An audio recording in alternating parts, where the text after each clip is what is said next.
Progressive hand pains for years, normal lab tests. What do you do?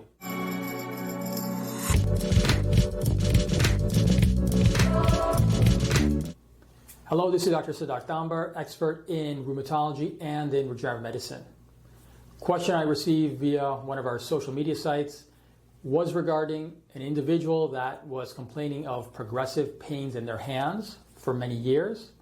They've had some labs checked showing normal inflammatory parameters, and he was not sure what was the next step to take. Here's how I would approach this as a rheumatologist. First and foremost, sometimes these things can be complicated. Sometimes the evidence can be mixed. So my approach is, first and foremost, let's try to figure out, is this more inflammatory arthritis, degenerative arthritis, or tendinitis, or is it neuropathic pain? When it comes to hand issues, there are a few things that can classically be causing your symptoms. It's a matter of trying to find the objective evidence. So how are you describing your pains? Are you describing swelling in the joints? Alternatively, are you describing numbness and tingling in the hands and pains as well? Are your pains worse first thing in the morning with a lot of stiffness? Or are your pains much worse with physical activity and worse at the end of the day? History makes a big difference here to point us in a direction. Next, there's examination findings. Are there some clear-cut findings of inflammation on exam? Or are the findings very classically wear and tear arthritis? And then, of course, are there any neurologic or neuropathic findings that could indicate that it's more of a pinched nerve issue? Then there's imaging. I'm a huge fan of diagnostic musculoskeletal ultrasound because it's great at looking at soft tissue structures like tendons and ligaments. It's also great at looking for inflammation and also small, subtle pinched nerves as well. X-rays can be helpful if you're looking more for bony related issues or significant wear and tear arthritis in the joints as well. And then lastly, if there is some evidence of inflammation, you can make an appropriate decision on checking additional labs. In this individual's case, he mentions that he's had normal inflammatory parameters. That makes sense, but have they checked all the correct antibodies as well?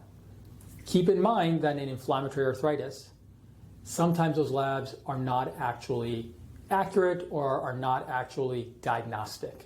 So for example, at early diagnosis of a condition like rheumatoid arthritis, 50% of individuals will be antibody negative. Long-term, 25% of people will be antibody negative. That may be the case here.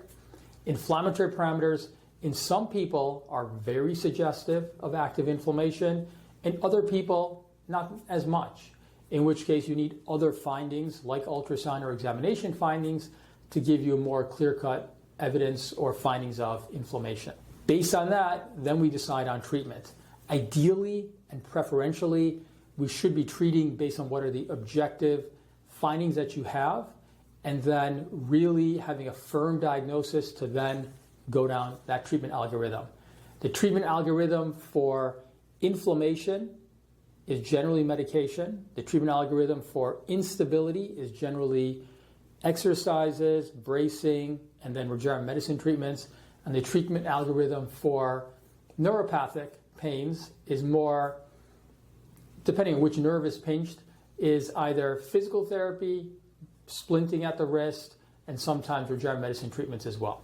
If you don't have a definitive diagnosis, or maybe the diagnosis is mixed, maybe you've got some subtle inflammation findings, but you also have some wear and tear arthritis findings, then it can be a little bit harder and you need to make a judgment call. First and foremost, try to correct with low-risk options. If you've got hand limitations, occupational therapy can be helpful. If it's more pain and inflammation, then there's various over-the-counter supplements that can be helpful as well. If you fail that and now you need to progress treatment, now you need to make a judgment call. Again, if there's definitive evidence as to what's causing your issues, great, follow that algorithm.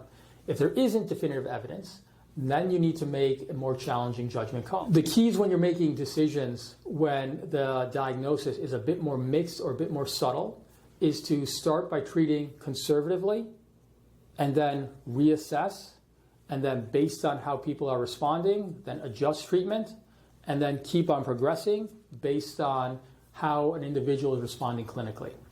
This can be challenging if someone has both inflammation and wear and tear arthritis, which we see from time to time. But in that case, you may need to treat both issues. You need to decide which issue may be more prevalent at that time and start treatment, but then recognize that sometimes you may need to treat the other issue as well.